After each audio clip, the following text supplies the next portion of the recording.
Thank you for joining us for Autodesk Presents CXO Insights powered by Manufacturing Today from the House of ITP Media India. Manufacturing Today India is a leading magazine for professionals in the manufacturing sector.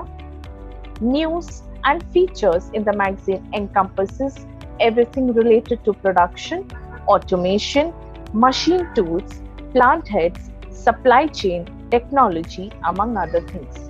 The site includes the latest news, analysis, and comments from our team of journalists, up-to-date industry data and contacts, and a whole host of business opportunities in the form of relevant tenders, project announcements, and industry jobs. As you are aware, digitization, agility, and sustainability are interconnected and can help drive organizational resilience in these uncertain times. With the dynamics of manufacturing are getting re-engineered, reinvented, and reskilled have become some of the new differentiators in today's time.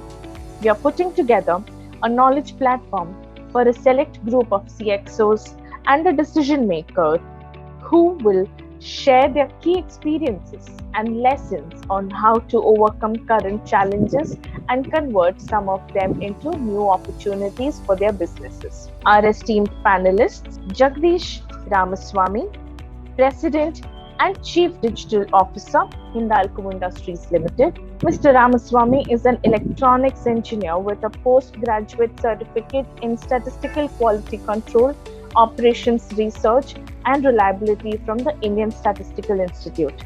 His current responsibility as Chief Digital Officer and Head of Business Excellence, his team is driving the digital and IT agenda of Hindalco Industries that includes organizational process digitization, customer-centric digital initiatives, and operational digitalization, including IoT, analytics, etc. In his earlier role as President of the Corporate Business Excellence Group at Aditya Birla Management Corporation Private Limited, his team was guiding the group on creating factories that follow world-class manufacturing practices, guiding the businesses on best practices, assessments on business excellence through Aditya Birla Business Excellence Framework, Six Sigma, Lean, and Group Knowledge Management Practices. We also have Parminder Singh, Country Head Design and Manufacturing and Media Entertainment India and SAC Autodesk. Parminder Singh has more than 2 decades experience in enabling large enterprise organizations in their digitalization journey. He started his career at Tata Alexis in 1998 and 3 years later joined Vodafone in the year 2001, based out of Mumbai. In 2002, he went out to join Siemens PLM and was responsible for their auto and industrial equipment OEMs across the Western region.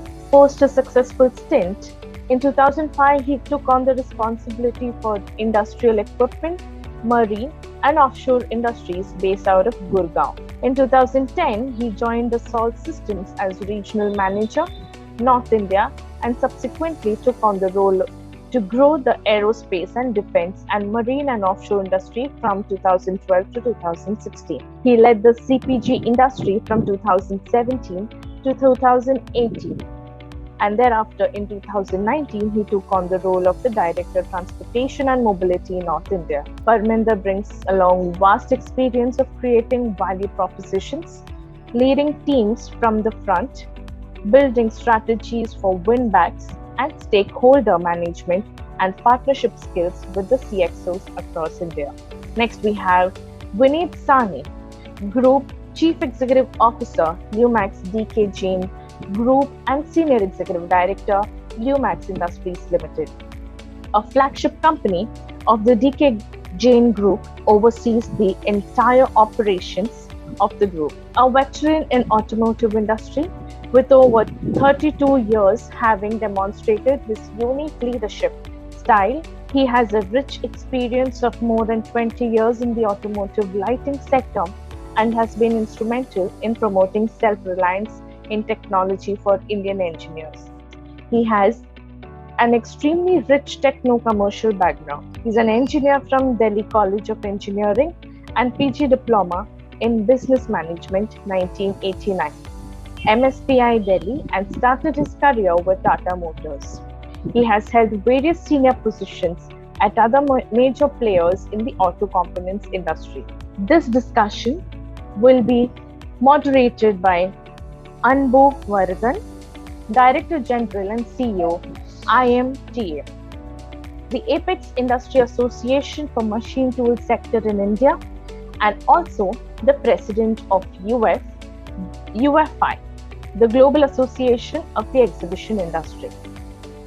Anbu is a metallurgical engineer from Indian Institute of Science, Bangalore, and has working experience of about 30 years. Prior to joining IMTA, he has, with the Confederation of Indian Industry, was heading various key areas of technology IPR activities. Over to you, Mr. Varadan. Thank you, Amrita. It is an honor and privilege to be here along with a great panel at this CXO roundtable. And let me thank Manufacturing Today for putting together this wonderful topic. And it is very, very relevant in today's context. Reimagined CXO priorities, the re-engineered world of manufacturing. Today, when we look at the Indian industry and Indian manufacturing segment, we are at a very interesting position.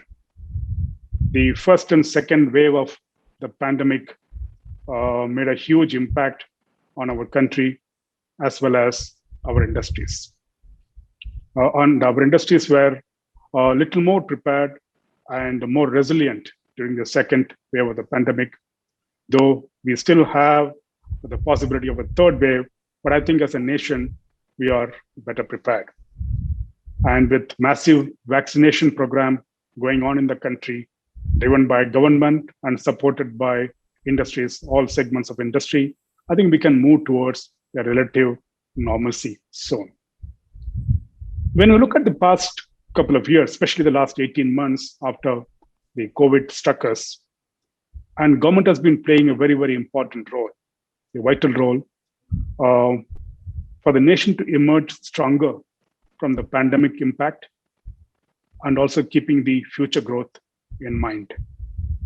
Some of the key measures include giving impetus to the capital expenditure in the budget and raising the budget for the capex to almost 5.554 lakh crore, which is an increase of almost 35%, and not imposing any new taxes.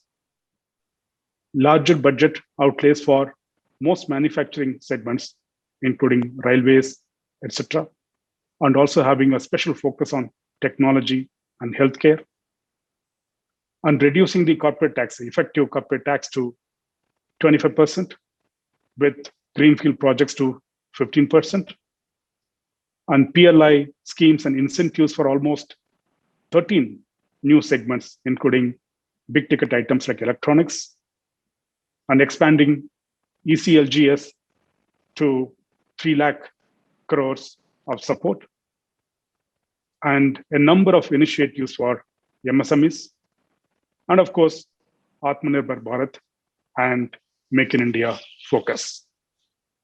Along with that, when you look at India making huge strides, I think we see a lot of progress in FDI, ease of doing business, land reforms, and also banking and financial sector reforms, etc.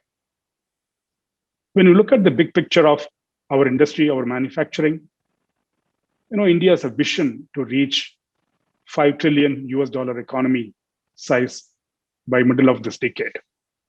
When we get there, our manufacturing alone should touch $1 trillion size. This requires a huge focus on technology in general, digital, Industry 4.0, and innovation across all verticals. When we talk about Industry 4.0, we are talking about convergence of variety of technologies. When you talk about impact of technology and also impact of 4.0, we are talking about connected factories where digitalization playing a key role, right from procurement of raw material to production to customer service.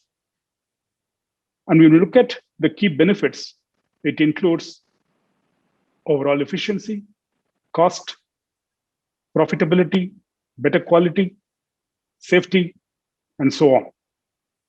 However, the success is not automatic. You can't take it for granted. Actually, when you look at our entire manufacturing, the digital and technology penetration is so low. Okay, that's an area of concern. However, we have huge potential, huge opportunities. And the next few years, the initiatives what you're going to take would actually decide our future. And this is where the leadership will play a very, very important role. So this session is all about that. That's the background. Okay, and what could be the role of technology, the role of digitalization, the role of innovation, and what could be the possible roadmaps for industry on the whole and for individual companies, and what could be the turnaround strategies, and what could be the people related focus and people related initiatives. That is what we are going to focus in this session. I'm sure with the experts like Jagdish and Vineet and Parminder joining, this should make it very, very interesting. So let me straight away move to the panel discussion. So Jagdish, I'm going to start with you with my first question. When we look at today, the Indian manufacturing, especially the post-COVID scenario, we always talk about technology, digitalization. That occupies our everyday discussion today, everyday agenda. Okay. My question is, what could be the roadmap when you look at the Indian manufacturing the next few years in terms of digitalization? And how do companies unlock a digital future? And what are your perspectives? And what is the big picture that you see when you look at the next 5 years and so on? Jagdish. Thank you, Anbu, for putting this. I think you set the context beautifully by giving all the initiatives the government has taken. Broadly, I would want to address this into 4 or 5 very important areas. So if you look at what the pandemic has changed, it has in a way accelerated the digital. But without the pandemic, would you have done digital? The answer is yes. I think all of companies were in some form or the other, the digital had become a core. But 3 things that has really become very, very important at the company's boardrooms. One is, how do you become holistically agile? How do you react? How do you respond to situations which are not under your control? I think this has taught us a lesson, and that can go back into the way you manage your company. Number 2, resilience in terms of ability to bounce back. And third, and very important, is the way we have been working. And I think today, if you look at, I can give an example that, the collaboration tool, like a Microsoft Team or a Zoom, people used to use, and it was a big change management activity to make them adopt. But just take the pandemic, and you know what happened in 24 hours? Everybody said, where is the Teams and where is the Zoom? So in a way, I would say this for digital, this is a blessing in disguise. The way it has accelerated the digital change management into the hands of the people. So what has happened today, what's not going to change is the following. 1, people will demand more applications, more data from you. Number 2, coming to office every day is gone. I think from across the board, whether it's manufacturing or services, every day coming to office is never going to happen. Number 3, I think people are going to become more digital because of the way they are being forced to. All of us, if you imagine, we're more digital at home than in office. Just turn back 2 years back. I think the agility with which you used Amazon or Make My Trip or Uber was far more, productive for you than what you were used to in office. Now in the office, people are going to demand Uberization of all your processes. So what does it mean? So 1, I think the work practices forever is going to change. It's going to become more digital. Number two, I think we have to be continuously on our feet to be agile and quickly make the changes in the processes. Number three, I think it has taught us, even in the adverse areas, we can all bounce back. It has really taught us the lesson that we can come together. So let me articulate a few areas of importance here. One is there is a huge demand now going forward for contactless or paperless operations. That's a given now. Because with the pandemic, I think most of the focus went into how can I let people enter, how can I let people pass the bills, how can I let people approve without touching. So one very important thing for at a very low level of digitization is going to be contactless transactions or contactless interfaces. And this is possible, and this is where the technologies like the augmented reality or the robotic process automations will see a huge pull from the customers. So, and video collaboration, like what we are doing today. Can you imagine that we would be having almost everyday panel discussions on a Zoom or a Teams? It was unthinkable for us. And the business are running without people traveling across the globe. That's number one. Number two, I think the way your processes are going to be designed now, data will be central to any process design from now on. How are you going to make the process digital? Which means, how are you going to make people do their operations using data? And this doesn't start at the level of the CEOs or the CXOs. I'm talking about it's going to fundamentally change the way the operators run the shop floor, the supervisors manage the shop floor, their managers manage the output. Everything is going to become more digital. People are now getting used to WhatsApp is going to be on the floor. All that you're used to at home is going to be on the floor now. So your ability to get the people moving the data out of the production system into the hands of the operator supervisory staff is a priority. It can no more be inside your closed loop of OT. It has to come now to the IT side. Second, changing the process methods of the shop floor workers from using only their experience. Now they have to really build augmented reality. Tacit knowledge is going to be replaced, not replaced, but augmented by more of the digital knowledge in the way they're working. So this will basically allow the traditional approach of operation maintenance to change to a more resilient and efficient way, driven by data and technology, not by the tacit knowledge.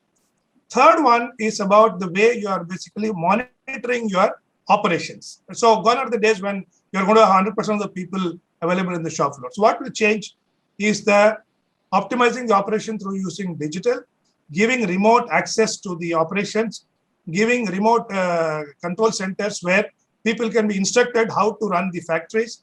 And here is where the tools like remote operations and tools like advanced AI and ML will become very, very important. And more important for the shop floor is how are you going to manage and maintain your machines without entire workers being available all the time. So the predictive maintenance kind of models will accelerate very, very fast. The maintenance activities will get streamlined. You will go more of event-based maintenance now. So really the digital transformation that we were waiting for all these years is going to be now happening in a forced manner. Fourth, the way you operate, the way you basically converse with your customers. And again, that changes from a manufacturing company to a service company. I will restrict myself to how it's going to change for a manufacturing industry, right? So we used to think we are a B2B and, e-commerce or creating a customer ecosystem, it can come later. But right now, that's now taken a priority. How do you create customer ecosystems where you're available to customer 24/7, you're available to you have visibility to the customer in terms of what is the orders, where is it, where have you shipped. So in manufacturing industries like ours, we traditionally used to people making phone calls and trying to find where their goods are, when is the shipment going to happen. Today, customers saying, I don't want to reach any of you. Just give me a way by which I can know where is my shipment. So the way you engage with customer has to significantly change, like what a banking or a retail will do today. A manufacturing company like ours have to adopt to the new experience that customers are getting elsewhere. And the last two things which are fundamentally going to be changed is the network architecture. If all of these things I have said has to happen, we have to challenge two things. One is the network architecture has to completely become modern. You cannot have a closed loop architecture where everything sits within the four walls of your factory. You have to get out. You'll have to get networks architected to flow data freely, and then comes the cybersecurity. So for the IT and digital or the technology folks, it's going to become very critical that they learn and adopt new technologies in the networking and in the space of connectivity. And cybersecurity is going to take an extremely preferential view in the boardrooms in terms of investments. So broadly, this is what the change I'm seeing coming. And we cannot look back. You have no choice but to just move forward with this. Anbu, that's what I just thought I would share. That's a very good perspective, Jagdish. I think you touched almost all the key aspects. Yeah, certainly, it's a boardroom agenda. It's only getting accelerated, and uberization of processes. I completely agree. But essentially, it all depends on the network architecture, what you're going to adopt. Okay, so thanks for the perspective. And let me come to you, Vineet. You are not only a veteran in the auto segment, but you've been driving, the digital in the entire, your group companies. So I want to take up here two important aspects. When you move along the digitalization, journey, agility and sustainability, come as two important aspects of any winning organization. That's the characteristics. How do you see digitalization playing a role in achieving these two aspects? Okay, what are the insights? And especially when you look at today's world as an interconnected manufacturing world, and how do you see this technology and then digital playing a role? Your perspectives, Vineet. Thank you, Anbu, and thank you, Jagdish. I think very interesting discussion, and I would like to bring both positive and negative parts of my own experience on digitization, because every aspect has both the sides, and I am very deeply into it, so I can share with you with my own personal experience. Quickly, in a minute, I'll explain to all of you that what is causing this change. The top management has gone through a frequent quenching exercise, hot and cold treatment in last 2 years. For last year, first quarter, there was zero revenue for let's say for 2 months. And then there was a V-shaped recovery. And all of us realized the importance of reducing the fixed cost as our profitability was much better than before. Right. So we have seen both the sides. We have seen losses and we have seen increased profitability due to reduced fixed costs due to our actions taken during pandemic. That is a very important point. So the management went through hot and cold treatment quickly in a year, which normally takes a decade to experience this kind of a process. Second important point was that across the world, complete supply chain and customer and partners went through the same problem. All were into the same circumstances. And therefore, the acceptance of the change, may it be digitization, may it be the fixed cost, may it be the way of management, people accepted this change easily. Otherwise, it takes decades to implement a change by one supplier or one customer, because there is no acceptance. There's a lot of resistance in the supply chain. Now, these are very two important aspects of this. Now, the experiences, you mentioned two things. One is agility and one is sustainability. They are extremely important. Let me first touch the agility part of it. The agility of an organization was always very important. Always, since the business started, However, the cost you spend to get that agility and the efforts that you spend to get that agility, that is changing through digitization. Because earlier, to get a particular kind of response, maybe I may have to make 10 calls or travel personally or to call a physical meeting. Today, it is easier. Wherever you are, you have access to things. I mean, today, sitting here, I can monitor which machine is performing, what is the OEE of that machine, what is the rejection rate, and there could be alarms into the system. There could be automatic escalations. These are very simple aspects, but important aspects from the agility, point of view.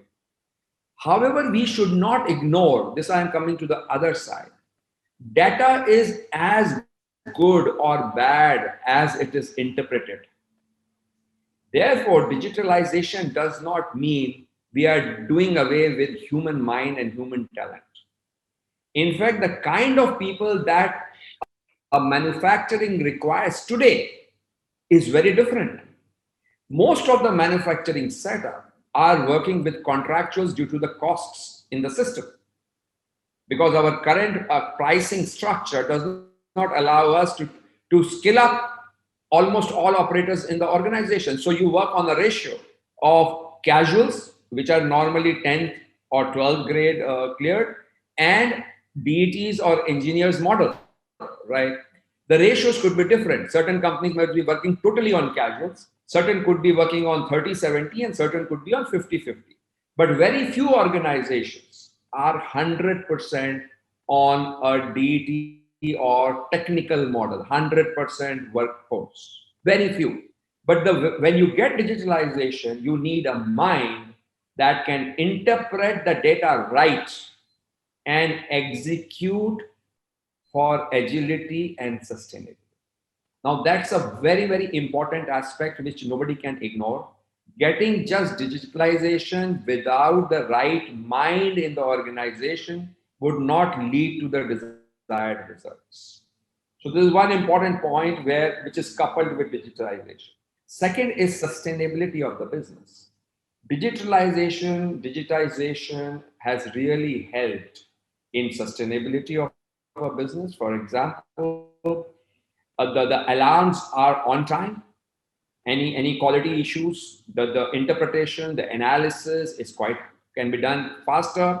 The resources can be immediately brought in together through digital media. Earlier you used to wait. Now on a click of a button, you can get everyone together, consult people, get the video consultancy, and get the things.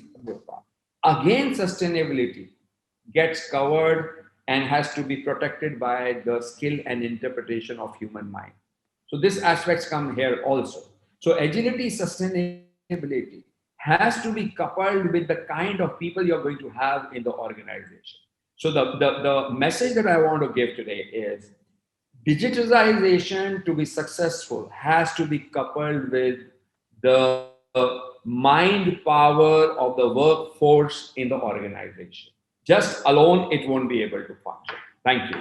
I agree with you completely. I think, when you look at both agility and sustainability, I think the human mind and then the human talent play such a very important role. Otherwise, you can go tangential. I completely agree. It's a very important aspect. Now, let me come to you, Parminder. I think you also work with a huge number of manufacturing companies in a variety of sectors. I would like to, take up the topic of challenges faced by manufacturing in general today. Okay, when you look at the key challenges in manufacturing, particularly in the Indian context, how do you see that? And how do we, convert these disruptions into opportunities? And how does digital play an enabling role in this? What's the approach? What could be the strategies? I think I would give that broad canvas to you. Yeah, Parminder, please. Thank you, Mr. Anbu. Nice listening to Mr. Vineet and as well as Mr. Jagdish points. I could relate to them while they were sharing, and it gives me a good platform to, explain the point you have raised. See, personally, if you ask me, I see as that, there's a need to have a clear digital strategy. Before doing anything, first of all, the company or the organization needs to have a clear digital strategy to, which is key to, turn the disruptions into opportunities as we move ahead in this future. So organization needs to adapt and have readiness for those transformational changes today and as they're happening, not in future, but as they're happening. Let me explain you, few of the challenges which are there. First is, how can you bring your customer into your design process? See, earlier, we were very familiar with mass production, one thing which is sold to everybody. But today, our customer is, very, very much specific. He wants, market of one. He wants his requirement to be, considered. And for that, he's ready to pay more. So that's why mass customization is replacing, what we call it as mass production. So by focusing on personalization basis market and customer demand, and mind you, all this has to be done upfront in the design process. The mass customization for, let's say, commercial vehicle, for a car, for any other product, two-wheeler, cannot be done in the end stage. You have to start thinking of that from the design process itself. And I think that's the key today. So creating personalization opportunities upfront in the design process. And then, since mass customization can be a big theme, so you need to use automation to do that. And once you use automation, you let the customer pick and choose, what they want to do. So you must have seen today with all the large automotive OEMs, you have this option available. Nike is doing it for their shoes. There are many examples which you can go through. So mass customization is certainly one of the key ones. I think the other key area is the second point which I want to bring to your notice is, and the speakers also mentioned about is that how do you increase, the internal teams, the suppliers and customers, if you extend it to share ideas for making a better product. Ideally we call it in our language collaboration, which was also mentioned earlier. See, design teams are expected to create the best product and also, meet the maximum needs which customer may have and our, manufacturing department may also have as we develop or go through the process. And this can only be done by, bringing a collaborative platform where all the stakeholders are involved from the beginning. See, the moment you bring all the stakeholders from the beginning, you have great ideas, you can design better products. You're also aware of all the challenges, which are, very key to, understand and ensure that, you are able to design to, address those challenges. So creating a collaborative design environment, I think is a must. People are doing it. And I think a lot of companies who are not ready saw that impact during the initial period of pandemic. People started working from home, and if the collaboration was not available, designer is separate, manufacturing team is separate, supplier is separate. So that created silos and a lot of disruption in the whole way of working. So, I think that's certainly a very important area to consider. Third is, how can you use new technologies to future-proof your competitive advantage? What I'm referring to here is, something called as flexible manufacturing.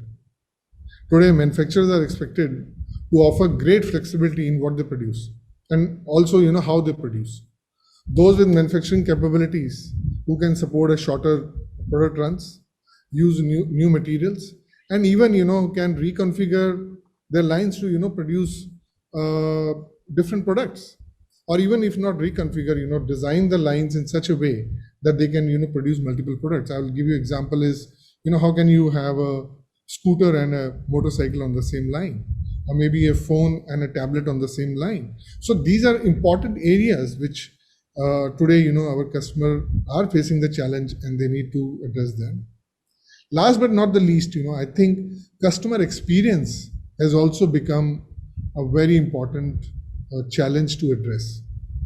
What I mean by that is that today when you are doing all the selling, to a large extent online, so you need to, ensure that the best quality of your product is represented in front of the customer.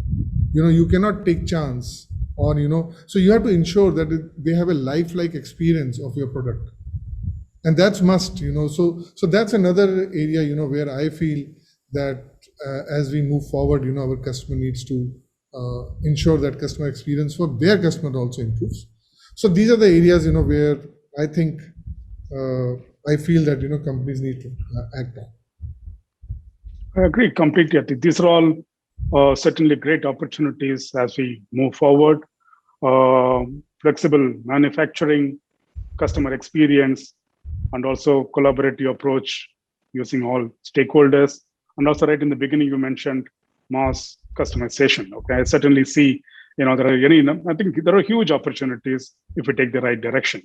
Okay, thanks for that perspective. Okay, so we would start our second round. So Jagdish, let me come back to you once again. I think I would take up a very important, interesting subject here. The moment we talk about digital innovations, okay, so we assume, many of us assume, that success is automatic. It may not be. Okay. And once companies initiates this journey, okay, in the digitalization, how do you determine that this journey would fundamentally improve the operations or improve the efficiency? Okay. In other words, let me add few other questions just to help you to bring out the best. But can there be yardsticks available? Okay. And how do you know we are in the right direction? If you want to do the course correction, would that be very expensive, or are we flexible? And then how do you choose benchmarks? So these are some of the questions in the minds of people. So I would like to have your perspectives. In a sense, how do you get the best out of this entire deal? That's the question. Yeah, please. Sure, Anmol. So one, I think I'm going to pick up from what Vineet mentioned, very important point, because he spoke more as a CEO and CEO's mind. So you heard some of those, what Vineet spoke is important. And Parminder spoke about strategy, right? So let me start with, see, first of all, I think you have to have a very clear-cut digital strategy married to your business. So there's no one size fits all, right? And if you look at companies, broadly, there are two ways of categorizing it. One, the manufacturing companies like ours, which is logistics heavy or asset heavy. The other one is where, it is very nimble, agile, and very customer centric.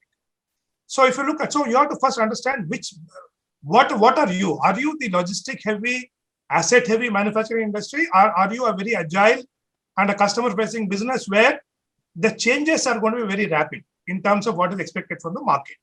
And within that, there are three characteristics of a company, and you have to map your strategy to one of them, and you have to be absolutely clear in which direction you're going. One, you could put your bet entirely on transforming the customer experience. So what I call as customer-centric digital, where you you can put your money in becoming, I'm going to differentiate myself in the way I create experience for my customers. Second, you could say, I'm going to use digital to differentiate the way I develop and innovate on new products. This is another set of companies. Third set of companies who are going to differentiate to use the way they run their operations. So you have to decide, predominantly, all of us belong to all these categories. All of us have customer centricity. All of us have innovation and product design. All of us have operations. But you have to make up your mind when you make the digital strategy, where would you want to put your bet? Because I would say it's impossible for you to say that I will put my money and my resources everywhere and make a transformation. That's deemed for failure, So choose your battle carefully in terms of, these are the three areas, and what is at that point in time, what is the priority for you as a top management, as a strategy? Are you going to create customer experience which is differentiated? Are you going to excel in your cost reduction and the way you run your operations? Or are you going to excel in the way that you turn out new products to the market? So first is align yourself to which is the area where you want to put your money. Then the benefits then automatically fall into place in terms of what is important. Things which are common for all of this is, if you are digitalizing yourself, your processes should become simplified, number one. If your processes become complicated, don't be in a myth that you are digitalizing. Okay, you are not. You are basically taking, if you are going to take all your old broken processes and put digital layer on top of it, you better don't do digital. So fix your process, simplify it, number one. Number two, if you are talking about yourself as digital, be extremely clear that it has to be run by, it's no more of the IT folks or the CIOs who run the business. Digital has to be driven by the person who is going to run it, the process. I call the process or the marketing or those people. And once you do that, then start measuring the benefits, both in terms of intangible and tangible. And intangibles, unfortunately, these are intangibles because we don't have a measurement system in the organization. Are you making decisions faster? And I heard Vineet giving a lot of examples of how the decision-making in the organization is becoming faster. Unfortunately, we don't measure any of this as a metric. We measure our productivity. We measure the production. We measure the defects. But we never measure the time that we take to make decisions. And that's a sense of agility. If you start measuring, are you making faster decisions? Is the approvals becoming faster in the organization? If you are so digitalized, where papers do not travel, are your approval cycles completely coming down from, let's say, 20 days to 2 days? So my measure is not, incremental 1 day, 2 day decrease. My measure is 10x improvement in the approval cycle, 10x improvement in the speed of decision making. These are intangible management decisions that drive digital. Now, when you come to tangible, one, are you moving up the ladder in terms of your customer satisfaction? Are you moving up the ladder in terms of creating the omni-channel customer experience? Are you moving up the ladder in terms of able to get to the customer with more products faster than your competition? I would measure that as my benefit of my digital. All my projects and money should be very clearly scoped out to what is the end result, what is the end outcome I'm looking at. If you look at the manufacturing shop floor, Vineet mentioned about OEE.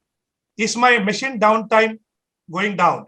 Is my failure between two going down? Is my maintenance cost going down? Is my product cost going down? Is my turnaround time going down? Is my product mix optimized? Is my planning, the entire planning that the way I'm doing, am I doing faster planning so my lead time of the entire business cycle improves? These are very tangible metrics you should measure. And you should lock yourself into some of these metrics if you really want digital to give results. And the third part is employee experience. Okay, and in digital world, I think if you want a customer experience, digital customer experience to your customers, you better have a digital customer experience for your employees. Without that, it's not going to happen. If you do not turn your processes digital for your customer and for your employees, forget creating an experience for your customers. So measure what you have done for your employees in a tangible manner. Training, competency development. Are you really making the capabilities better? Measure hardcore metrics in your operations and in your factories. Measure hardcore metrics in terms of, are you reaching the goods faster to the customer? Is the customer satisfaction increasing? And most important is culture change in terms of faster decisions, faster approvals, faster turnaround of your entire value chain from supplier to you to customer. So you have to have metrics very clearly defined and go behind those. Put a measurement system. It is difficult. And how much of your decisions you have automated? Measure that. What you used to be doing manual. Can you tell me how much you automated? The other tangible measurement, again, I'm picking up on one when you said that when you get the alarms and alerts today, one simple metric you can put it, over the next 6 months, let's reduce the number of alerts. That means you are becoming better. If you are able to reduce the number of alerts, the operations is becoming better. So put these metrics and then train your people to measure these metrics, simplify the process, and then put a very clear-cut responsibility on the business and choose your projects with care. Do not just, I agree with both Parminder and Vineet. It's not that you take everything and digitalize, it's going to give you benefit. No, choose your battle carefully. Thank you. I think that gives a clear message. You said metrics are important and the only mantra is measure, measure, and measure. There is no other choice. And you also said that, choose the battleground very carefully. I think if you want to be taking all the battles together, I think you may not go in the right direction. I completely agree with you on that. So now with that, let me come back to you, Parminder, again, as part of the second round. So I would like to take up again another important aspect, sustainable products and plans. Okay, so every company aspires to achieve, see great results in these two areas. Okay, so how does technology help? Technology help the process? How does digitalization help the companies and then the top management in achieving desired results? Do we see results already happening in the Indian context? What is your observation, your perspective? Thank you. A lot of insight in what Mr. Jagdish just mentioned, and I will use that as I go through in my explaining this question which you have asked. So first, let me set the stage. The manufacturing industry, including automotive industry, almost produces 90% of the global greenhouse gas. And by 2020, I think by 2050, the growth in population, demand for consumer goods, this is all going to increase the requirement for energy, almost double what we are using today. And as you know, India follows US and China on greenhouse emission. The impact and trends combined with customer demand for more environment-friendly products as well as environmental regulations are driving manufacturers to commit to a sustainable and circular outcome in their work. And I'm going to explain more on this. So manufacturing companies that address these opportunity could certainly see a lot of potential. Even a revenue potential, what the analysts are saying, is of almost to the tune of 340 billion from new sustainable products and services in short to medium term. And then you have heard about recently government has also announced vehicle scrappage policy. With the circularity in the manufacturing sector, this can also create a value of almost 624 USD billion by 2050. So additionally, creating workflows that favor recycling and closed loop manufacturing can reduce carbon emissions. But remember this, while doing all this, you have to think again in the design process. So you need to invest, you need to think that how you're going to make more sustainable plants and more sustainable products. I'll give one couple of examples. Let's say you're looking at disassembly of something, after 20 years of working or 15 years of working. All that has to be thought through in the beginning. When you're doing the design, that how do we make this product so that, after retirement or, after the finishing its life cycle, how this can be, taken off the work. Secondly, in manufacturing, circularity begins with the design. If you design for sustainability, let's say, you have a plant that can maintain a balance across, you have the part designs, which are again considered, like you consider the materials, sustainable materials. You also follow the process. Even your mold and machines, need to be thought through in that direction. So companies plan for an optimized and efficient design, have a clear path for sustainable materials with a focus on reduced manufacturing cost, and I will say leveraging new technologies, which is important, to get the return on investment. See, today, I will say that digital technologies such as AI and machine learning can really help organizations in making sustainable products. Like Mr. Jagdish mentioned, that I want to see, 10x kind of improvement in decision making. Now, how do you do that? See, today, when we are working in a series way of, doing the design, or to, let's say, some extent of, parallel activities, we are still not able to, consider all the boundary conditions, all the conditions which define the product. Usually what we do is when we are designing a new product, we may consider 10, 15, 20 conditions, or, the parameters. But to make this decision making faster, what you need to do is automate the process of giving more options to the designer. And how do you do that? This is done through artificial intelligence, machine learning, and automation. One such example, what Autodesk is doing is, we call it as generative design. Or if you are familiar with design of experiments, that's what we are bringing into the picture. So we are taking the boundary conditions and we are using the technology to give all the options which are available in that space, so that the 10x kind of decision making can be done. And that can only be done when I give you all the options. If I only give you 10 options, chances are that after 6 months, you're again hitting the drawing board. So that's number one, where we are supporting a lot of activities. In fact, we did a survey also, with leading consultants.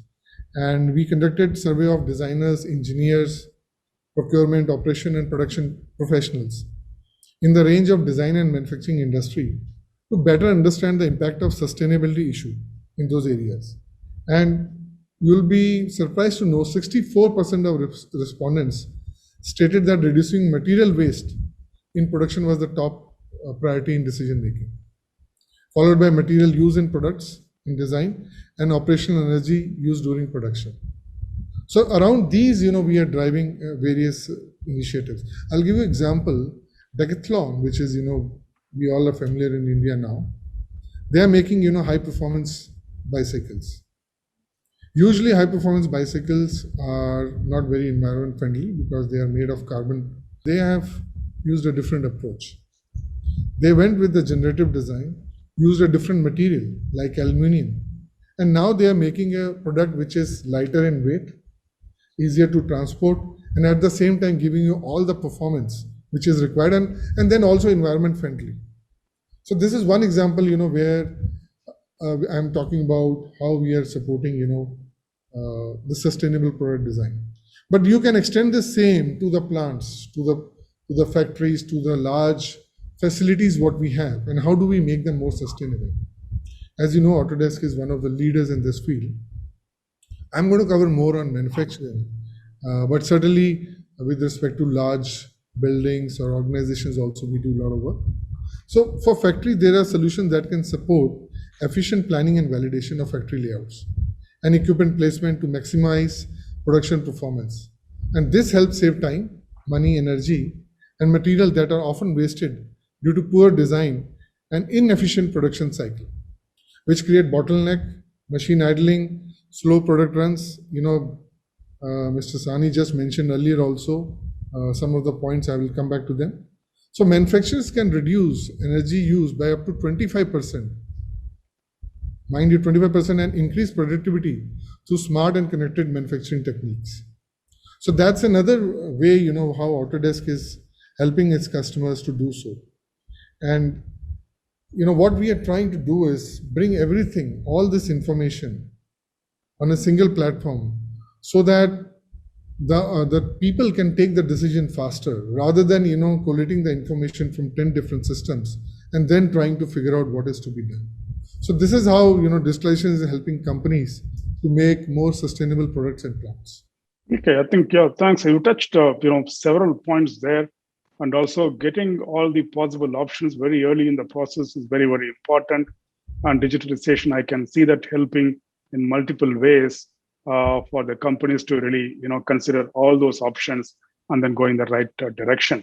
I think certainly your high performance bicycle has given, as pointed out as a very good process as an example. Thanks for that. Let me again come to you, Vineet, and I want to take up here one of the very critical, subjects, talent and talent management. Okay, the entire manufacturing game. That's very important. Okay, so in general, when we look at the outcome of any company, it depends very much on talent and talent management. Okay, so my specific point here is how do you look at technology to enable talent and talent management, especially when you look at in today's world where the manufacturing shop floor need to transform from the earlier regime to a completely different one, keeping the future requirements in mind. And in this again, how do you look at the ways and means of getting the best? Do we need to rapidly, modify in terms of approach compared to what we are doing, or what we need to be doing? And what is your experience in this? How do you see this getting unfolded in the coming years? Vineet, please. Yes, Anbu, thank you. And thank you, Jagdish and Parminder. I relate so very well with all the points that you people have raised. Very interesting. Before I come to your specific question, Anbu, I just want to say that what I feel with digitalization, we have the option to move from monitoring lag indicators to lead indicators. This is in one line. So digitalization is providing the top management the option to move from reviewing lag indicators, typical reviewing the MIS of the previous month by the third of the next month. That's post-mortem. This patient has expired, is dead. You are just analyzing why he died. But that is not the business. Business is correct the things when they are to be corrected. So digitization is helping a lot in monitoring the lead indicators, knowing when the things go wrong, correcting them well in time or before time. Because digitalization also helps you in predictive maintenance. So that's a very, very important point, which I wanted to bring after all this discussion. Now, I was smiling when you were asking this question of talent. So I will give you my honest opinion. The first and foremost talent that is to be managed is the top management. No change will happen unless there is a discipline precision and clarity of mind at the top. What needs to be done? Trust me, the business will go to dogs if we do digitization for the sake of digitization. So the topmost thing is a clarity of mind, decision to change the way of thinking of the top management. That is point number one and most important. And I want to give you this example where digitization doesn't help. It's again a personal experience. All through the pandemic, the reviews which were agenda based went very fine. Innovations, new way of thinking did not happen. At least my personal experience, where people used to get together, ideate, talk to each other, and come out with new things. Okay, let's do this. This is the right thing. That did not happen. Agenda-based reviews, agenda-based discussions happened and very well happened. That was a good point. But innovations which come out of discussions, deliberations, you talk about a problem, the informal environment which lets you speak your mind, I think that is something which we should not ignore at the cost of digitization.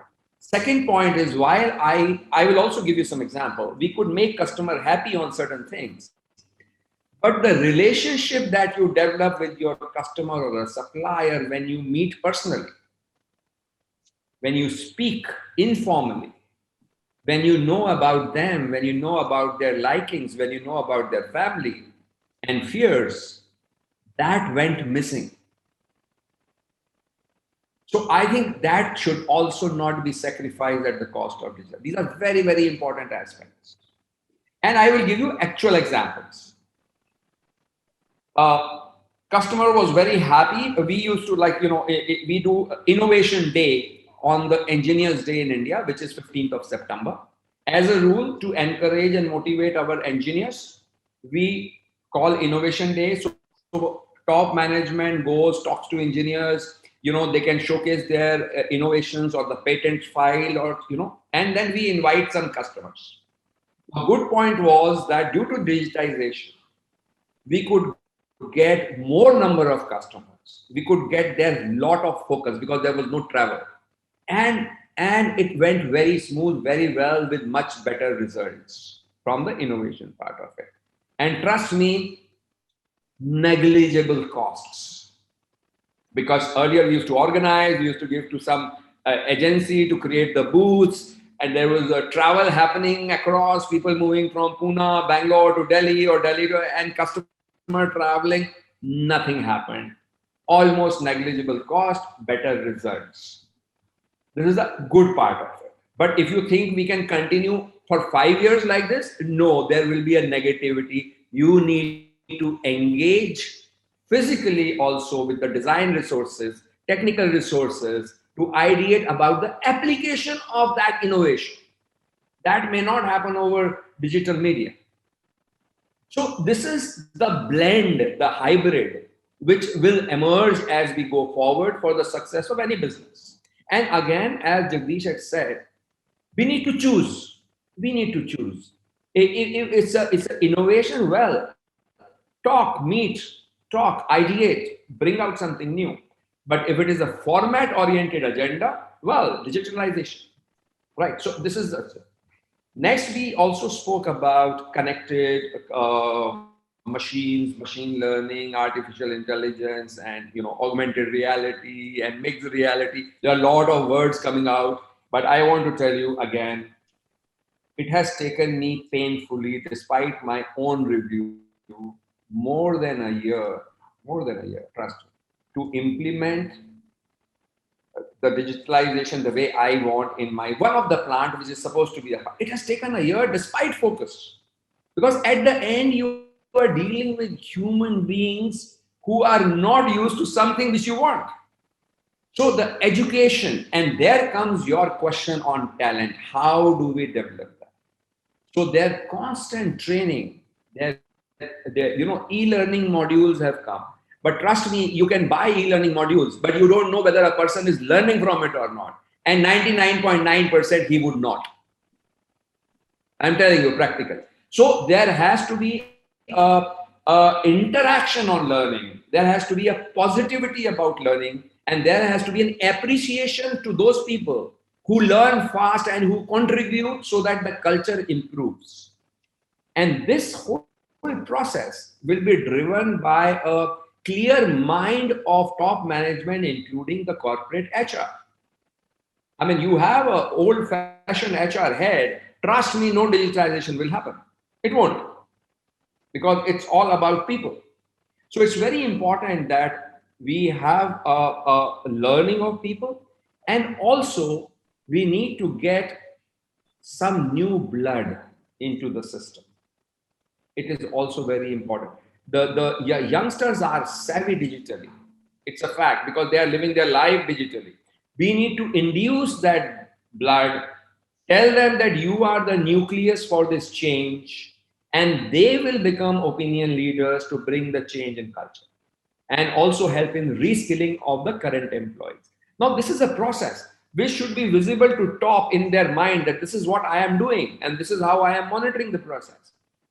It's a slow process, but very important process. That is my view on that. I think, Vineet, you touched some of the very interesting and important points. You said it's absolutely the top management clarity of mind is very, very important in the entire process. And while digital has got huge potential, huge ability to change the whole thing, it is certainly not working. It is not automatic when it comes to innovation and also certain areas of customer relationship and also supplier relationship. I think it need to be a blend of both. Then I think we would have the optimum results. I completely agree. I think we are still not ready for digital only world or digital only solutions. We need to have the blend of both. The optimum combination is the way forward. I agree with you on that. Okay, we have completed 2 rounds. Let me come to the third round. Okay, so Jagdish, I'm going to start with you once again in the final round. And I will stay with the same domain which Vineet addressed just now. But here, when you look at the workforce, on the whole, the workforce is the role played by the workforce. We all appreciate that for the overall success of any company, any organization, any manufacturing unit. When you look at tomorrow's world, the age of automation, when you look at the key, imperatives as part of that, how do we look at training and then reskilling? When I say training, I'm talking about retraining and reskilling, because we can't. It's not an area where you simply replace the existing with a new force. So we need to strategically through a process achieve this. And again, here the top management's understanding and top management decision making is very, very important. How do you see this area in the Indian context for the next few years? Your perspectives, Jagdish. So I'm tempted to tell you that Vineet has answered everything beautifully. The way it's articulated, there is nothing more that I can say beyond what he has said. But let me attempt to add to what Vineet said. My personal belief is old habits die hard. There's a movie and there is a saying, right? So how are you going to challenge that? So we are all a product of habits that we have built over years, and organizational culture is a set of habits. So how are you going to break that habit starting from the top, not from the workers? We always talk about the change at a worker level, but believe me, that's the easiest to change if you can align the middle management. So I will talk about training and skilling of not the workers, but I'm going to take the liberty to talk about how do you train and skill at the supervisors and the above layer. If they are trained and they are well versed, believe me, the change at the bottom will happen. Okay. Now I'll give you examples. First is, are we having really open mind to adopt digital? Do we really believe in it, or we are doing it because whole world is doing it? So that is where the agenda starts with what Vineet has so beautifully articulated. Okay. Second is that this technology is not something that is evolved and everybody knows, except the digital natives, that again, what he mentioned, the people who are born in the digital age. For all others, it's something new. I mean, for me, when I took this role as Chief Digital Officer, don't think that I had all the knowledge about digital and came in and started doing. No. You heard Vineet saying it took 1 year to get this in a factory. It's that kind of an effort that's required to actually get people to understand what does digital mean. You have to make them aware. So in fact, so there are a few things. I'll give you practical tips instead of, giving you gyan. One is expose your leadership to immersion sessions. Unless you go and see and talk to people who are doing something. Today, there's nobody who has done a perfect world in digital. So none of us should be in any imaginary world that somebody has done it, nobody has done it. I can tell you that. Okay. Everybody is in different stages, everybody is figuring out, and all of us are learning together from each other. So first, let them go and see what others are doing and come back and say, what do I want to do? So that's the first training. If I was is expose your senior managers to somebody who is doing something in digital and have an interactive session. Don't try to teach them in a classroom. You can get the greatest of consultants and then say, I'm going to send my leadership for a 7-day workshop. Nothing will happen. Okay. Except they will come train. So because it's not about training, it's about training. It's about how do you apply that trained knowledge into your work, and then how do you become upskilled to competency. So we are here talking about not digital training. We are talking about digital competency, creating a digital competency by which all these technologies that we are creating can be fruitfully applied by the people for business benefit, right? So second is spend a lot of time. Assume that nobody knows anything about digital. If you assume that everybody knows, it's okay. Many people won't come and tell you they don't know, but believe that they don't know and start from fundamentals. Expose them to fundamental. What is an RPA? What's a robotic process automation? What is a blockchain? You won't believe the response I got after the blockchain session. We did for 4 hours. Saying, wow, we didn't know it can do so much.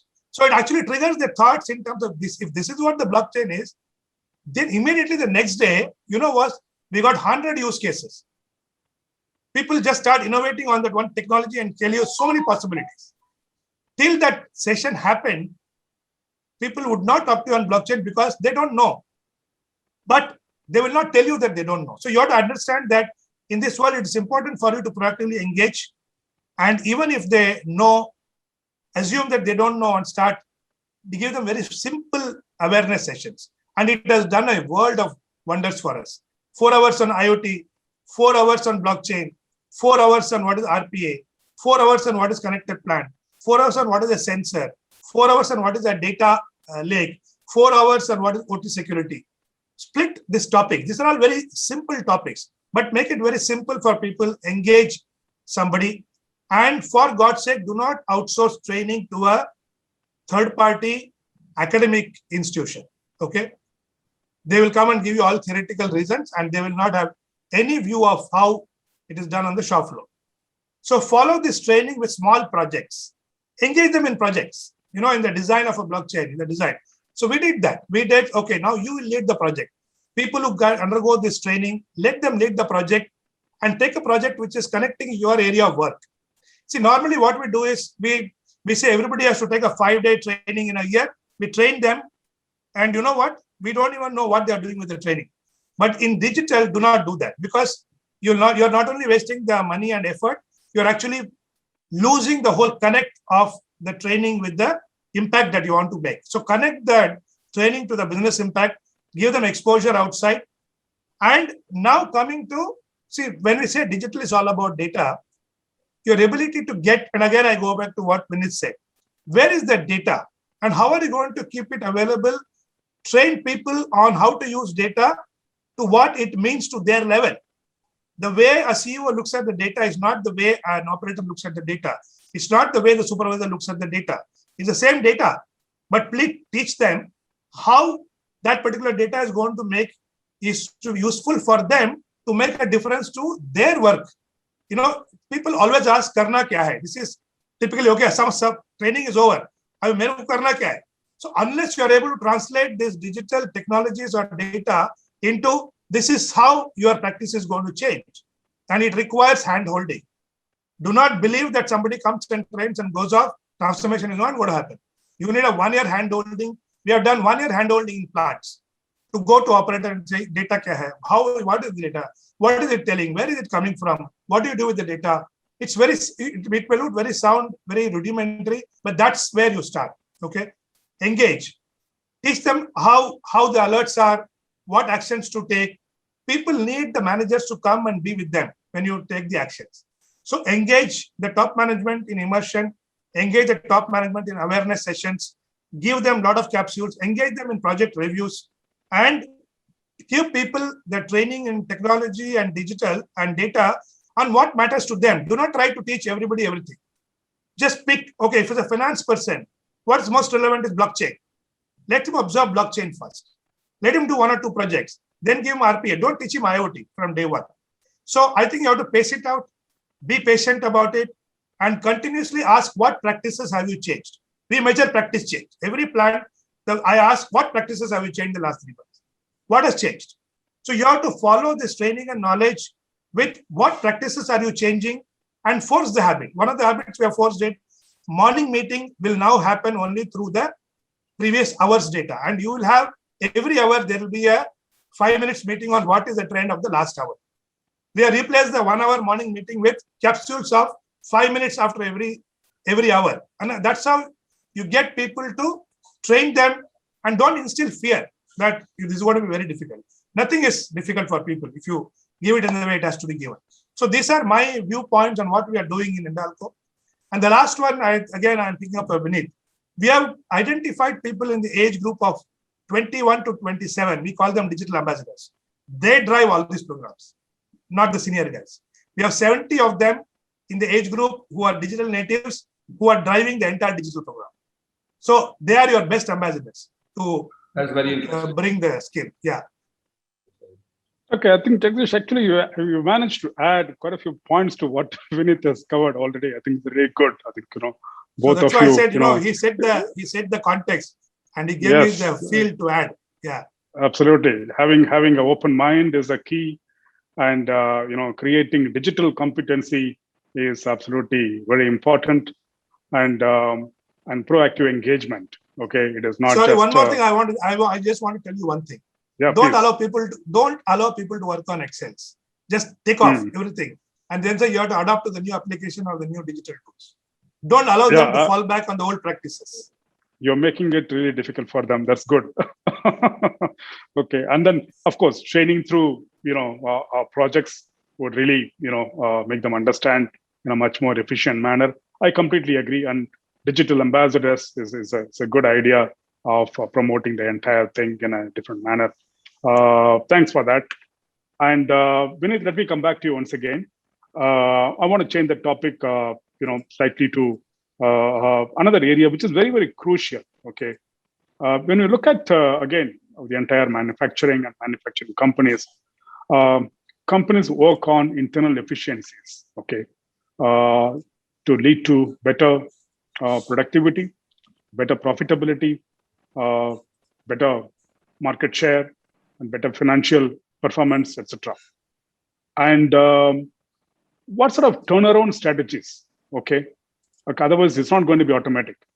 You could really achieve using digital, achieve really leveraging technology, and how is the process that one could visualize, and you could also look at the entire experience that's happening in not only in auto but also in other engineering segments as well.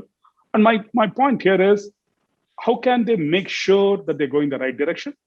How can they make sure that they can achieve success? Otherwise, people can really have their own journey where they may get really dissatisfied.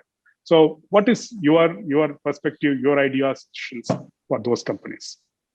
Yeah, thank you, Anbu. And you rightly said, turnaround would always mean, I would say in a bigger word, cost management. Cost can include material cost, it can include fixed cost, manpower cost, every overheads, everything. Cost management, and also the price management. That means what you can get from the customer, and the difference is what you earn out. The efficiencies of the company are very important, and that's what make a difference, because your competition is also in the similar world with a similar type of cost structure and pricing structure. But still, some companies do better, some don't do better, and that is where the internal efficiency, what you said, that management comes into picture. Talking typically of manufacturing, and if you go into depth, and I think all of us will relate to it, there are 16 type of losses that we monitor, or mudas that we call in Japanese terms, which could be a loss due to rejections, which could be loss due to motion, a movement of a person. It is also a loss due to excessive production, loss due to stoppage of machines, loss due to maintenance, loss during the tool change time, and there are various losses identified. Having said that, this has been in practice for quite some time. But effective management of these tools has become easier through digitization. Otherwise, it was very tough. Now, as I said, rightly using the data, rightly using the digitization can definitely help us improve all these 16 parameters exponentially if we are able to do it. But again, the point comes that who will do it? If we are expecting the same person to do it without training or without changing culture, results will not change. They will be similar as today. But if we can do a mix and match, bring the skill and teach them that, look, you were struggling to get this information for 10 days. It is now available at your tip. Look what can happen to your decision making, your agility, and that will excite them when you show them the results. And this will help in better and efficient cost management and bring the turnaround in manufacturing. Because see, we being manufacturing organization, our costs are mostly embedded into manufacturing, right? The machines, the high capital investments we do. But there is another area where our costs are embedded, and that I call the white elephant cost, which is management to manage management, right? You have corporate office, you have so many corporate people to manage manufacturing. And I think in a right digitized world of manufacturing, this white elephant overhead will come down and will get slightly reallocated to cyber security, because cyber security will take a prominent place, which will help in this entire process. So I feel personally following this route for manufacturing will be extremely effective, coupled with a quick win training to our people who will start relying more on digitization. That will be really helpful for any organization. Yeah, I completely agree with that aspect. I think it's good to have clarity right in the beginning, so that whether the 16 types of losses or the white elephant what you mentioned, I think these areas also need to be addressed in a proper manner, so that I think the turnaround strategies can really become useful for companies in the right perspective.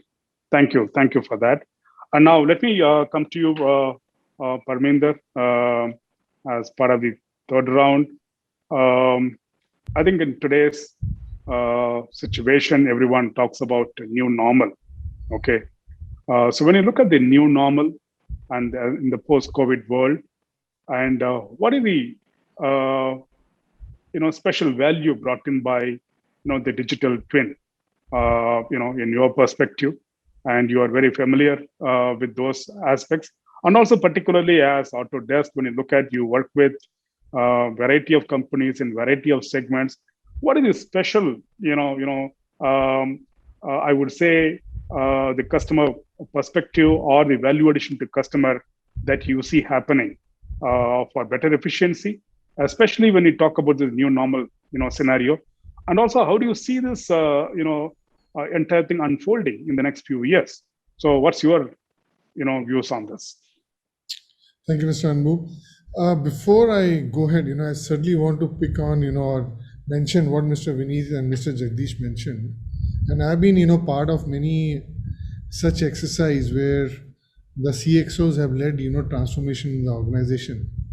And as Mr. Vineet said, you certainly have to ensure that top management is aligned to your vision or to the change.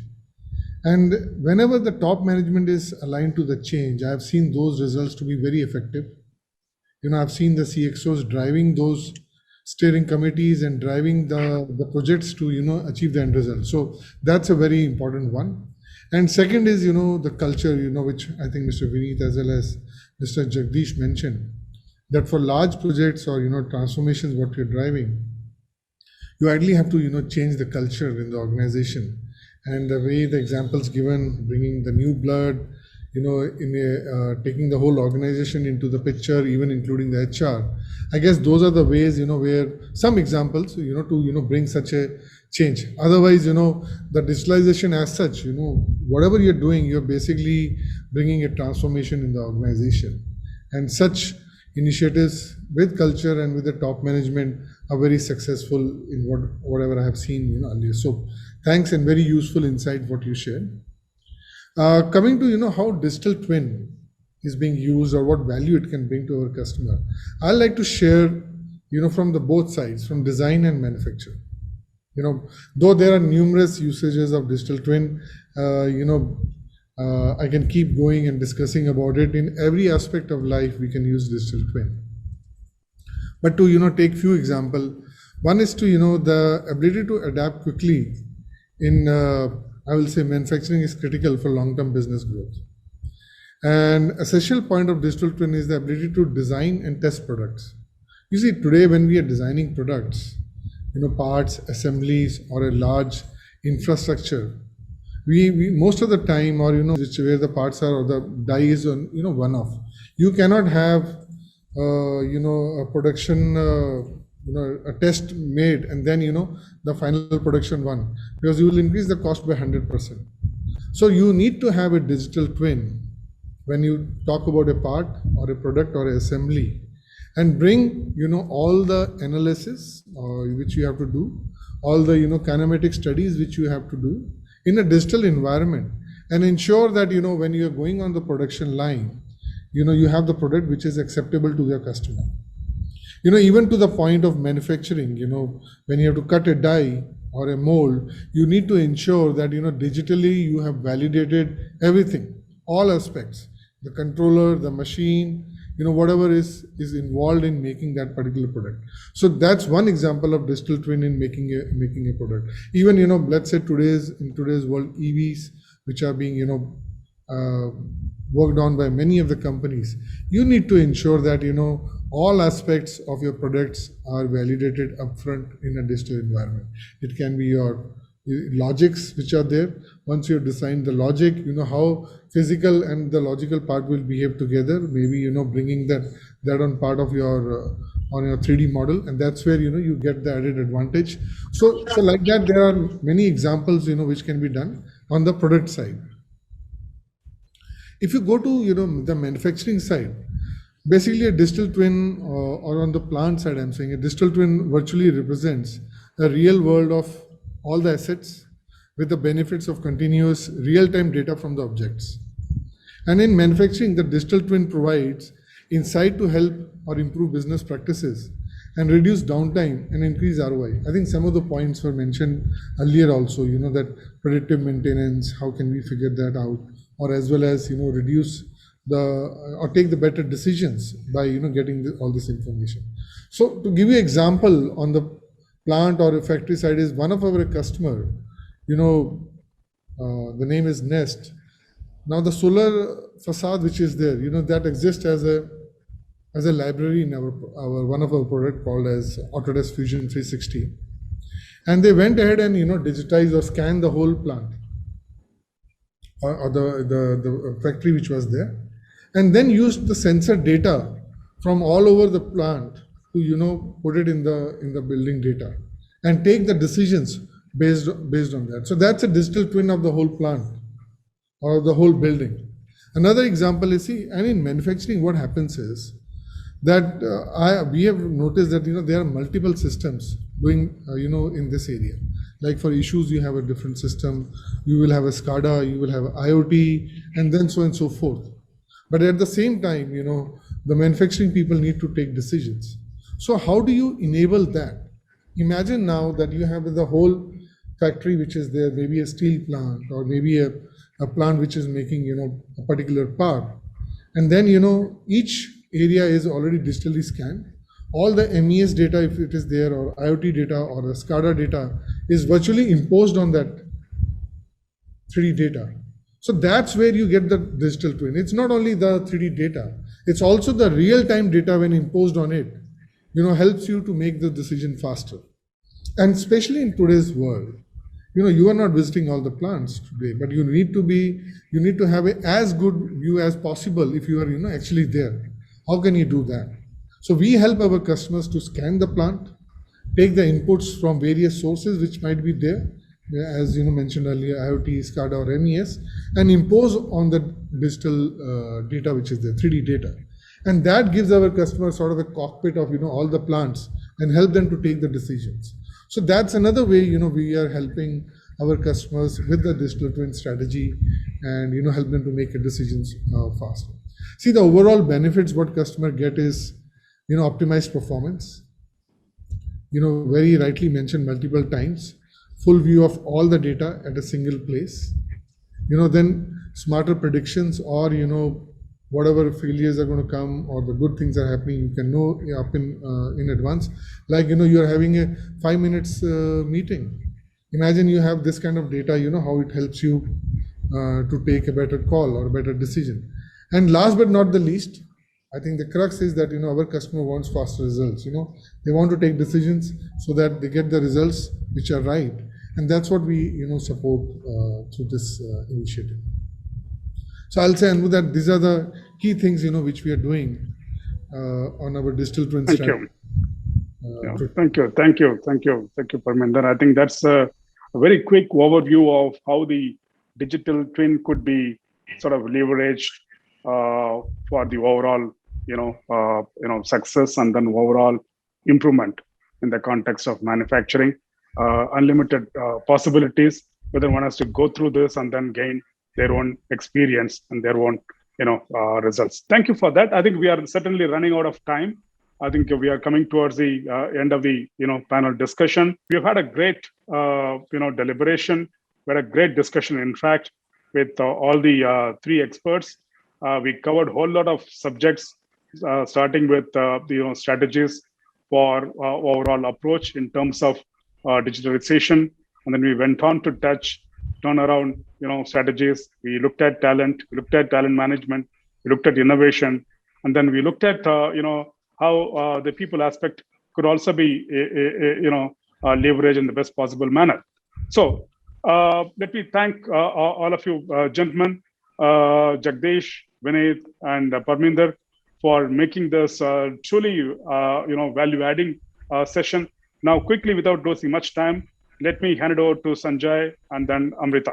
Sanjay and Amrita. Thank you, Mr. Varadhan. We have received a couple of interesting questions from our audience. If I have your permission, can we address at least two of these? Please, the whole session is yours now. Okay, thank you.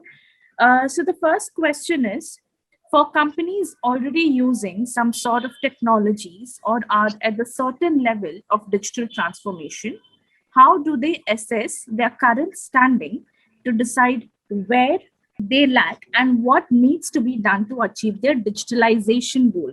Okay, so I think it's a good question.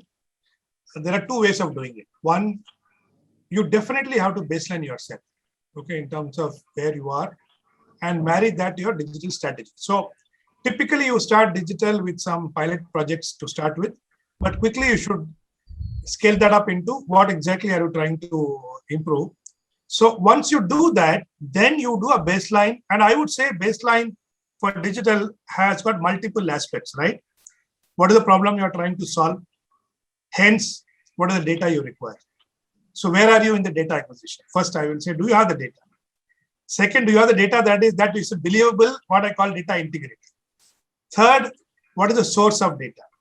Fourth is, in what form is it available to you? So we have, you have to measure this baseline maturity in around 5 or 6 areas And then you ask whether this problem that you are trying to solve, does it have sufficient data to require to solve the problem or not?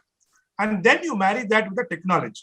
Whether this problem requires a RPA, this problem requires a blockchain. So take the problem and marry the technology and data, not the other way. Take the problem that I'm trying to solve and do a baseline of where you are. And that's what works best. And as you do more projects and your data infrastructure improves, this will become, then you have to start measuring the digital maturity. But so there is one medicine for starting and there's one medicine for scale up. So depending on where you are, you can adopt either one of them. Thank you, Jagdish. Amrita, you have another question? Yes. So the next question is, with the manufacturing environment changing, the focus of manufacturing industry is not only on capacity building, but also ability to respond to changing market conditions. How can companies achieve this responsiveness while maintaining cost and quality? Again, a good question. And, last 1 year has taught us that if your supply chain is connected and communicating well and have the right systems, they can handle the changing market conditions. And auto industry probably is one of the best example which went through V-shaped recovery. In a very short time. We haven't done it in the past. I have been in auto industry for 34 years. We haven't done it in the past, but we successfully managed that and managed well despite top management and key people not being there. Some were suffering from COVID or some were having fear not to come out, but hats off to the manufacturing people on the shop floor. Despite COVID, they were on the shop floor and manufacturing. So example, the simple example of schedule handling in the supply chain and logistic handling in the supply chain, right from the customer to tier 1 to tier 2 to tier 3. The visibility of schedules and logistics through digital portal systems helped company come out very successfully with the changing market condition. Very simple example. Second simple example is ensuring payments digitally helped the supply chain to sustain because they were promptly getting payments on time without unnecessary paperwork and all that. So these are very simple aspects of digitalization which really help the organization to tide over that the changing market situation. I think these are very simple examples, but we can go into details also, but time is a constraint, but just wanted to give these simple examples. Thank you, Vineet. Amrita, any further questions? Well, we have two more. If the panelists and you are okay with it, we can probably proceed with it. If you have time, we can proceed. I think we are reaching the end of. Yeah, let's finish it off. Let's take 2 more questions. No problem. Yeah. Okay. Go ahead, please. Yeah, sure. While companies, manufacturers understand the benefits of digital integration, how should they go about when ROI is a major factor in this testing time? What strategy should they adopt? Maybe I can suggest something and then please. Can add to that. See, usually when we are engaging with the digital strategy, I think the key to look at is, what is the business driver for that organization? What are they trying to achieve in, let's say, 1 year or 5 year or 3 year plan? And that's where, so basically business drivers are the key. And from there, breaking it down into smaller pieces is the valuable thing, what the process as is. And then, propose what can be done with digitalization to, overcome that challenge. Maybe it's the ECNs which are getting raised so many, we need to address them or various issues. So we need to find out those issues and then solve them. So it is all linked to business drivers, certainly. And then, what is the benefits they're looking at, and then finding out the issues on the shop floor or within the organization, and then enabling them with the technology to overcome those issues or challenges. That's how I will like to respond to this question. So, Amrita, did I hear ROI in digitalization? Yes. So I have a reverse question. Companies with a good swanky corporate office, what was the ROI envisaged while building that corporate office? So if you go into detail of this question and get the answer, companies have corporate office. Their ROI is, it's very difficult to find out. And I can tell you, even in digitization, today on paper, it is very difficult. It is, as I think Jagdish mentioned, there is no company which is properly digitized. Everybody is trying at some location, something. But I can share with my experience, whatever we have tried little with digitization, it is really nice. It is really nice, trust me. You see the smooth operation, you see an efficient operation, and you feel you are in control of operation. And I think that's very important. That is, an ROI will come. So again, Parminder had said about digital roadmap. I'm sure when you are talking of ROI, you need a digital roadmap, but it's not easy to make. I would suggest to take small pilot projects, feel for yourself, and then take a call on a bigger, investments where ROI is really important. Thank you. Initiating is more important. Yeah, Amrita, you have another question? Yes. So the last question is, what are the technology enablers available to companies? What solutions do you offer for the manufacturing industry in the supply chain and smart factory space? So, for smart factories, certainly the areas of the processes which we try to address is that how do you make a plant or a plant, which is best utilized from the point of view having the right equipment for the production what you're looking at, or the same plant is able to manufacture multiple products or the products in the same line. That's number one. Second is as Mr. Vineet mentioned about OE or the mean time failure.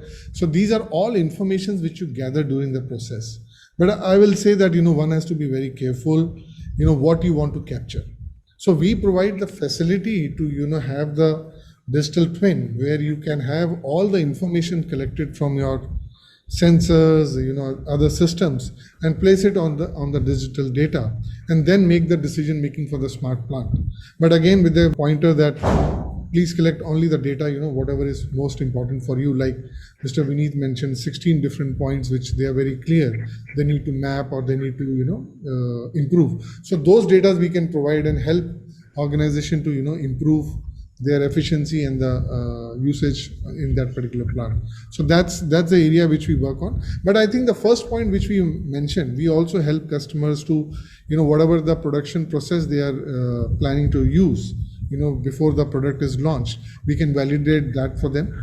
We can ensure that the process which is defined is efficient. There's no bottleneck in the manufacturing setup what they are designing. So those are the areas which we can work here in the manufacturing plant when you are setting up, and as well as on the smart plant. Okay, very good. So I can just only add, and if you don't mind. Sure. So yeah, please. this thing will be, you check 3-4 projects, 3-4 areas where you think you need to solve the problem. Take problems that can be solved within 3 to 4 months, and then you'll yourself figure out what is the technology and what needs to be done. Start there, everything you'll figure out. So it's a very, very effective point. Basically, the issues which are there, and then you work towards finding the right solution. Yeah, that's what we also. Because your bigger challenges will come only when you start to scale up. But when you are in the beginning of the journey, I think you first get a handle of what are you trying to solve, and then you will learn how to solve it. You will find a lot of suppliers and vendors coming your way. Be careful in choosing them, but then you learn. There's no ready-made. There's no easy answer to this. And just to add, I think Jagdish mentioned before also, it is good to visit certain organizations who are doing these jobs, because it brings a lot of insight. And I think it's a good starting point for anybody, even for me. I visited a company and learned so much from there, and then it gives you ideas, food for mind. Okay, we can also do. You can relate, right? So sessions like this, what we are discussing, and visiting organizations which are following digital path, that is a good starting point for making your own digital strategy. That's right. It shortens the learning period. Yeah, correct. A big thank you to all the gentlemen today. I think nobody noticed we spent a good amount of time in today's discussion, and discussion was well knowledge based. I think each one of wanted to discuss more on this, but looking at the time constraint today, what we have spent, I would like to, wholeheartedly thank all Mr. Jagdish, Mr. Vineet, Mr. Parminder, and Mr. Anbu. I think you put it in the right perspective. You gave each of our panelists a good amount of time, answering those very relevant questions today. I think we have a bigger takeaway from this discussion today, which we are going to post on our manufacturingtodayindia.com platform and social media for the larger audience to witness this quite engaging discussion. And I am sure all of you must have really enjoyed the discussion, and there will be many more discussions to come in future. And we may again disturb you and take your time for certain discussions, where we need your presence. I think to bring away the last moment, I think it's great to bring digital transformation. We need to start thinking now. It's more adopting a new lifestyle for the companies going forward, taking care of their well-being of their company, employees, assets, and the overall management, and see how the productivity will grow in terms of adopting these successful transformations, which needs to be adopted at the right interval. Thank you, gentlemen. The video recording of this will be posted to all of you in your email IDs. And we look forward to welcome you on board once again with an interesting topic, interesting session. Thank you, Jagdish ji. Thank you, Vineet. Mr. Vineet. Thank you, Mr. Parminder. And thank you, Anbu, sir. Thank you very much. Yeah. Thank you, Amrita, as well. Thank you. And knowing all of Thank you, you. it has been a great Thank pleasure. you. Thank you so Bye-bye. much. It's a great pleasure. I really enjoyed. Thanks very much. Thanks all of you. Thank you.